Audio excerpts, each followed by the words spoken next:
अव्यक्त रूप में श्री सद्गुरु महाराज के चरण कमलों में कोटि कोटि प्रणाम। मनचासी संत महात्मागण, आदरणीय सत्संग प्रेमी महानुभाव, माता एवं बहन, यह पक्ष ध्यान का आयोजन जो था आज समाप्त हो गया। समाप्त तो वैसे कल शाम को ही हुए हैं, लेकिन आज पूर्णिमा का यह सत्संग है। सत्संग का बहुत महत्व दिया गया है। तो सत्संग तो हम लोग बहुत दिनों से कर रहे हैं, सुनते भी हैं, कहते भी हैं, लेकिन फिर भी वह लाभ नहीं होता। तो लाभ क्यों नहीं होता? सब में कारण है, बिना कारण का कार्य नहीं बनता है। उतना संस्कार मजबूत नहीं है। जब तक संस्कार नहीं होगा तब तक भक्ति के पद पर चलना बड़ा कठिन विषय है।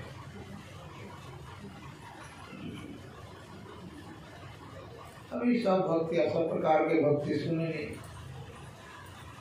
छठ दमशील विरति बहु कर्म, निरत निरंतर सज्जन धर्म। शीलता का पालन करने के लिए कहता है। झूठ, चोरी, नशा, हिंसा और व्यभिचार, इन पंच पापों से हर वक्त बचते रहे। सातम सममोहि मैं जग देखा, मोते संत अधिक करिए। साधनी भक्ति भी सुने आप लोगों ने।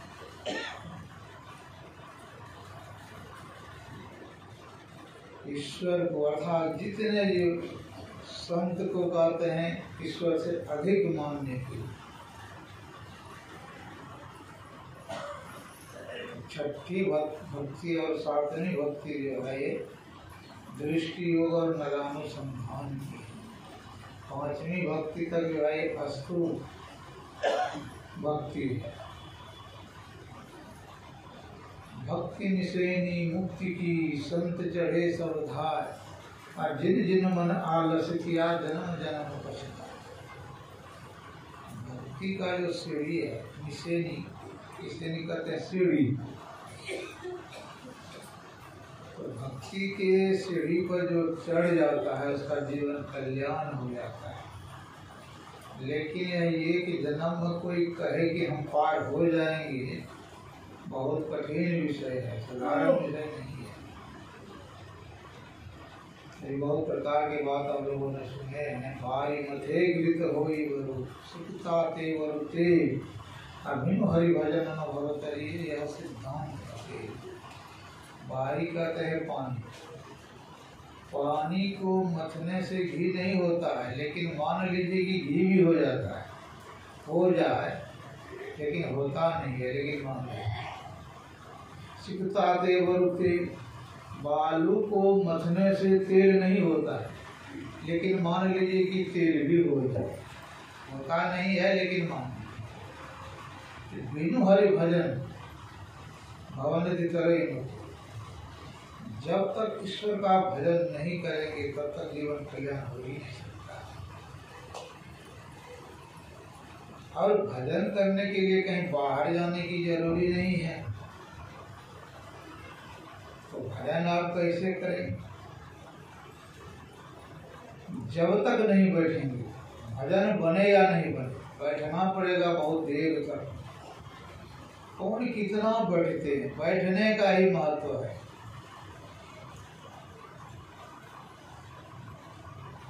बोलने का उतना महत्व नहीं है जितना महत्व है बैठने। बैठ करके यदि आप रात भर भजन करते हैं तो जीवन कल्याण है, और यदि नहीं बैठते हैं तो नहीं होगा। गुरु महाराज भी जब घराना में मिट्टी का गुफा बनाए थे, गुफा बारी भी है, अब सुनते हैं गुफा बारी में वहाँ मकान बन रहा है बढ़िया, इधर में तो गया नहीं। तो गुफा बारी में गुरु महाराज ने मिट्टी का गुफा फोड़ करके उसमें ध्यान करते थे। उस समय महबूब बाबा थे, गुरु महाराज से ज्यादा उम्र थे, बहुत उम्र। अपने खेतों में भी वह काम करते थे, और गुरु महाराज के प्रति उनको कितना प्रेम था। भोजन बनाते थे गुरु महाराज का, भोजन बना करके, और एक बांस गड़ा हुआ था, उसमें सिक्का था, कोई सिक्का में धर देते थे और चले जाते थे, चटिया बंद कर देते थे। अपना काम भी करते थे और गुरु महाराज का सेवा भी करते थे। वैसा सेवा भी कोई हुआ ही नहीं है, लेकिन उन लोगों का नाम नहीं। सिद्धू बाबा एक थे, महबूब बाबा के बाद में एक चेथरू बाबा थे। तो चेथरू बाबा ने गुरु महाराज को कहे कि हजूर, हम भी हजूर के साथ में रहेंगे, भोजन पानी बनाएंगे। अब देखो हमारे साथ में जो जाओगे तो पहले मर जाओ, तब हमारे साथ जा सकते हो। तो उन्होंने कहा ठीक है हजूर, हम मर गए। कहते तब चलो हमारे साथ। गुरु महाराज के साथ आए। आने के बाद कुछ दिन जब भोजन बनाए तब उनका मन विचरण होने लगा। आज हम अब नहीं रहेंगे घर में, क्योंकि तुमको हम पहले कहे थे कि तुम नहीं रह सकते हो। तो आगे मर जाओ तो मर गए, जाओ घर जाना है तो जाओ। चला गया वो घर। कब आया? सिद्धू बाबा। सिद्धू बाबा बहुत दिन तक भोजन बनाए। सिद्धू बाबा के बाद में भूपलाल बाबा ने भोजन बनाया। भूपलाल बाबा भी बहुत गरीबों के लिए बहुत बार, गरीबों का उपकार के लिए वो बहुत तत्पर रहते थे। गरीबों से उसको बहुत खिलाते पिलाते, जो आता था किस्म का भी करते। गुरु महाराज के पास उस समय किस्म का भी बहुत आता, सबको दे देता, बहुत उदार करते थे। तो बेचारे पड़ गए बीमार, सिद्धू बाबा बीमार पड़ गए, तब भूपलाल बाबा बना है। भूपलाल बाबा जब शरीर पूरा हो गया तब तो ढेरी भंडारी हो गए। हरिनंदन बाबा भी हुए, उस बीच में सहदेव बाबा भी हुए, फिर दल बहादुर बाबा भी हुए, और उसी बीच में केदार बाबा भी हुए। बहुत भंडारी उसमें हो गए, लेकिन सभी भंडारी का नाम नहीं है, नाम तो हरिनंदन बाबा का ही है। जब वह भी बीमार हो गए तब हमको गुरु महाराज ने बताया। तो जब हमको बुलाए तो मैंने तो अंतिम जीवन तक भोजन का काम कर दिया, और तो मैं कोई काम भी नहीं कर सकती। न भजन कर पाया हूँ, न अध्ययन कर पाया हूँ, न किसी को मैं समझा सकता। क्यों? उतना मुझे याद ही नहीं है। भक्ति क्या चीज है वह भी मैं नहीं जानता, बिंदु क्या है वह भी नहीं जानता, नाद क्या है वह भी नहीं जानता। सुनते हैं, किसी तरह से दो बात बोल देते हैं, लेकिन वह बिंदु थोड़ा है, वह बिंदु नहीं है। बिंदु जब आपने प्राप्त कर लेंगे बिंदु को, तब संसार से जरा सा भी आसक्ति आपको नहीं रहेगी, सारी आसक्ति हट जाएगी। किसी चीज में आसक्ति नहीं है, न भैया पर, न भौजी पर, न चाचा पर, न भतीजा पर, किसी पर नहीं। लेकिन हम लोगों को भैया पर भी आसक्ति है, नहीं भाभी है फिर भी तो मैं ला, यह भक्ति का लक्षण नहीं है। यह भक्ति के ऊपर में खतरा ही है। भक्ति साधारण विषय नहीं है। सभी विषयों से जब आपका मन मुड़ जाएगा, तब भक्ति में आप अटल हो सकते हैं और भक्ति आपकी हो सकती है। मानस जाप क्या साधारण बात है?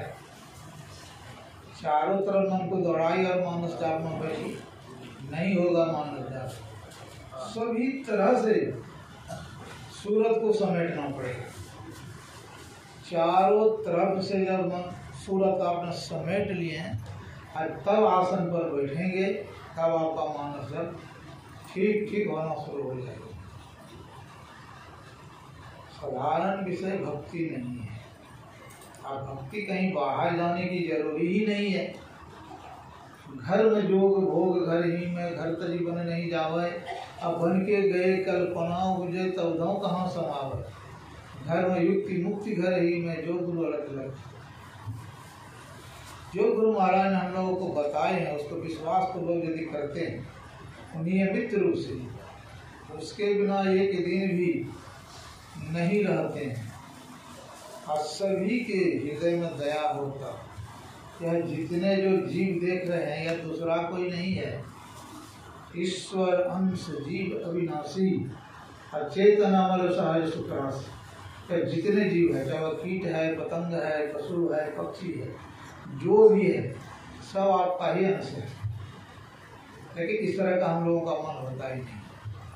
मान लीजिए आपको 4 ही पुत्र है, तो आपको 4 पुत्र नहीं है, सारे संसार आपका पुत्र है।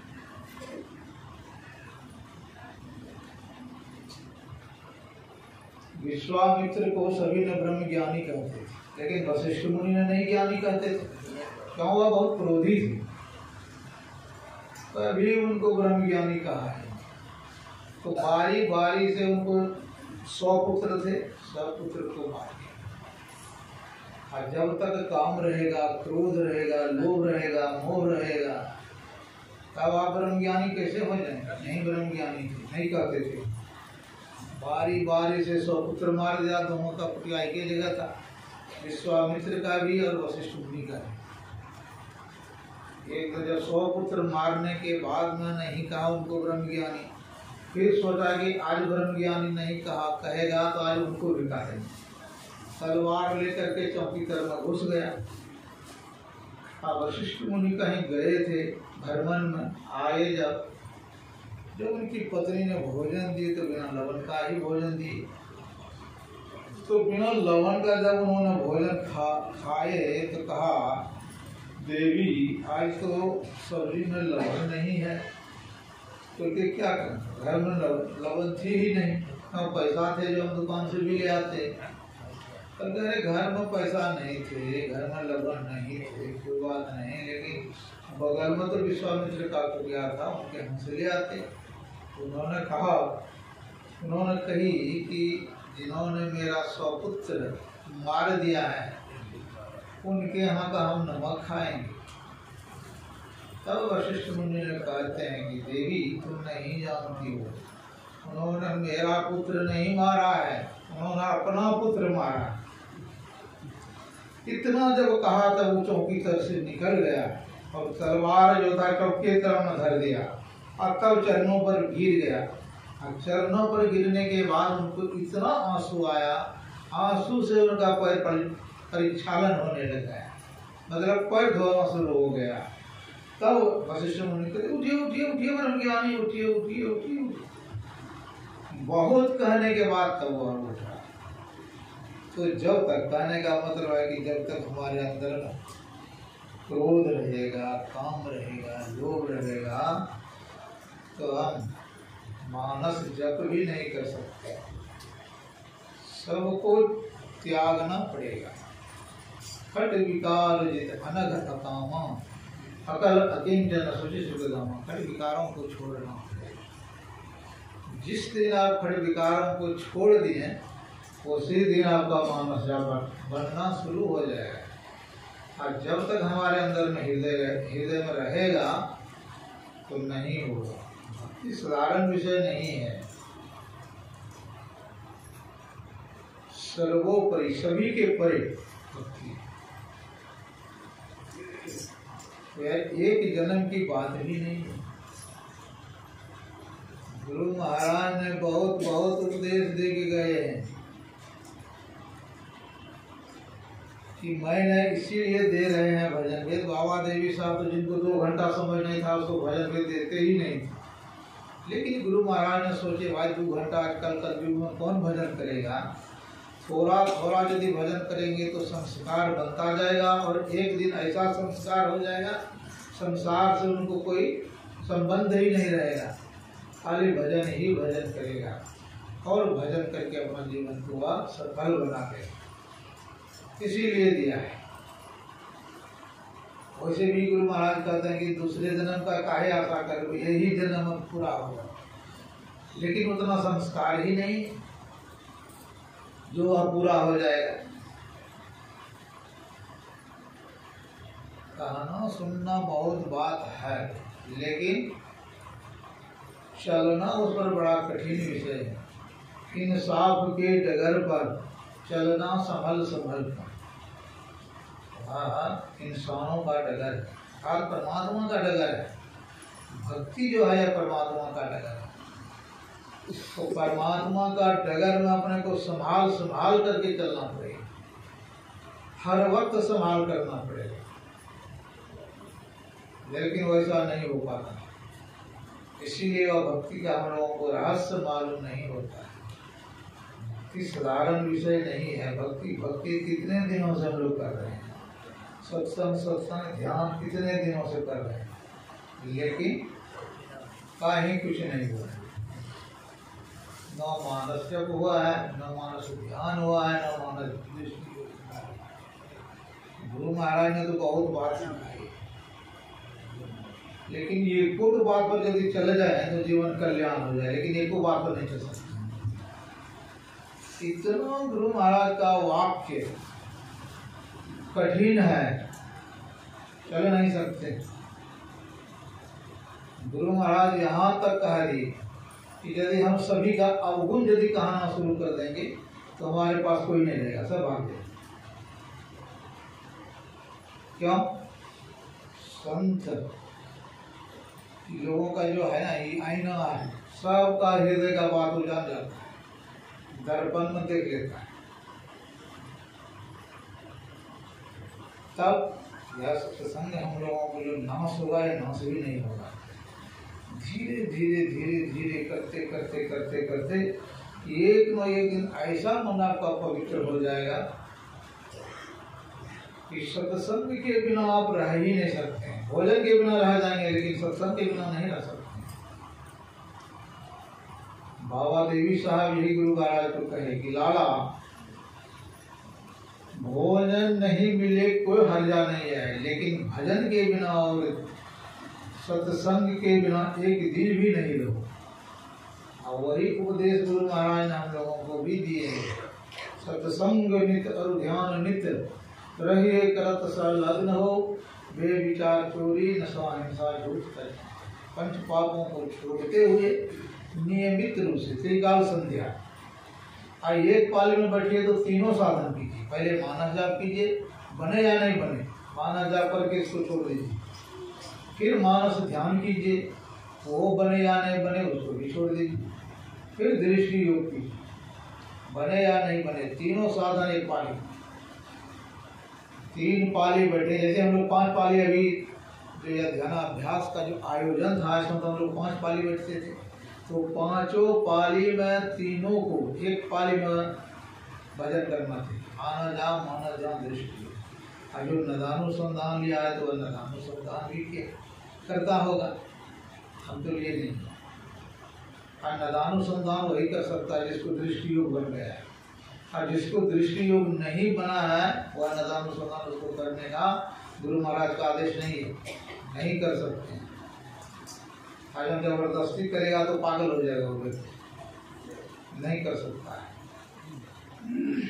तो कहने का मतलब यही है कि हम लोगों का सौभाग्य है इस तरह का जो सत्संग मिल रहा है, ये समझिए बहुत जन्मों की आप लोगों की कमाई है, एक जन्म की कमाई नहीं है। जिन्होंने यहाँ 5 मिनट तक ध्यान किया, कोई नहीं किया, घर से आकर के थोड़ा भी किया, उन्होंने घर में भी सुना, सबको बराबर ही लाभ होगा, किसी को कमी बेसी लाभ नहीं होगा। और एक दिन ऐसा होगा कि घर में से सुनने वाले को भी यहाँ ला करके गुरु महाराज ने अपने बैठाएगा, और वो बैठेगा आकर। सत्संग का बहुत महत्व है और ध्यान का भी बहुत महत्व है। ध्यान और सत्संग के माध्यम से ही आपका यह जीवन कल्याण होगा और कोई उपाय ही नहीं है। अभी आप लोगों को तो गुरु महाराज उन्होंने केदार भगवान आशीर्वाद दे ही दिए हैं, हम तो आशीर्वाद जानते नहीं करते हैं किसको करते हैं आशीर्वाद।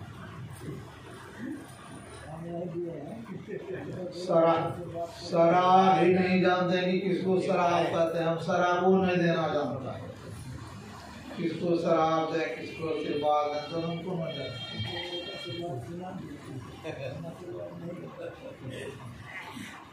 तो मैं सभी के लिए आशीर्वाद तो मैं नहीं देता हूँ, लेकिन गुरु महाराज से यही प्रार्थना करता हूँ सभी कमेटी वालों को, अर्थात यहाँ के सत्संगी लोगों को, और बहुत दूर दूर से जो सत्संगी लोग यहाँ आए हैं, और यह सत्संग का जिन जिन लोगों ने शोभा बढ़ाए हैं, मैं गुरु महाराज से यही प्रार्थना करता हूँ तो सभी के हृदय में ऐसे आप बस जाए कि मानस जाप भी हो, मानस ध्यान भी हो, दृष्टि हो भी हो, सब कुछ इनको देते रहिए।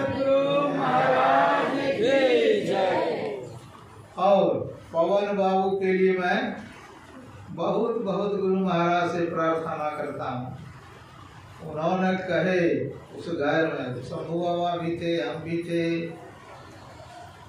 और सब थे, कमेटी वाले भी थे, का जो भी आप लोग कीजिए तो हमको कहा दीजिए, यदि हमको कहा देंगे तो इसका प्रबंध जो है वो प्रबंध तो हम कर देंगे, और यदि नहीं कहे और अपने मन से आप लोग करेंगे तब तो आप लोग जानिए, हम नहीं जानेंगे। तो इसलिए गुरु महाराज से मैं उनके लिए इसीलिए गुरु महाराज से प्रार्थना करता हूँ कि उनकी इस तरह का बुद्धि हो, हर वक्त सत्संग और ध्यान में वो लौलीन हो। परसों की काल वो आए थे कि सत्संग सुनेंगे तो लौटे से फिकर बंद, काले से लाउड स्पीकर बंद हो गया, सत्संग बम देने हुआ, क्या सुने, नहीं सुन पाया। इसीलिए मैं गुरु महाराज से प्रार्थना करता हूँ कि सभी परिवार के लिए और सभी कमेटी वालों के भी परिवार के लिए मैं यही प्रार्थना करता हूँ कि सभी मिलकर के सत्संग भजन करके अपना जीवन को सफल बनावे, और गुरु महाराज के ऊपर इतना कृपा हो जाए कि सत्संग और भजन में भी मन लगे, और आर्थिक स्थिति भी इस तरह से मजबूत हो जाए कि वह दूसरे के यहाँ कहीं मुहताज के लिए जाना ही नहीं पड़े। यही मैं गुरु महाराज से आप लोगों के लिए प्रार्थना करता हूँ। और मैं आशीर्वाद तो देने योग्य है नहीं, जानता भी नहीं हूँ आशीर्वाद, और शराब भी नहीं जानता हूँ। जब हिंदू ध्यान हो जाएगा तब शराब भी जानेंगे और आशीर्वाद भी जानेंगे, और जब तक नहीं होगा तब तक कुछ नहीं जानेंगे। बोलिए प्रेम से श्री सद्गुरु महाराज की जय।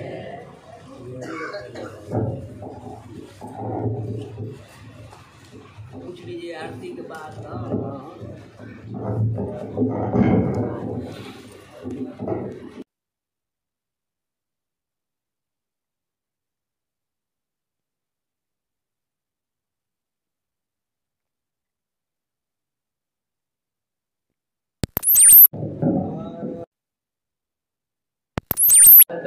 गुरु की जय अंतर जोत होत लख लीजय पाँच तप तन अग्नि जराई दीपक जास प्रकाश करी।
अमर रस भी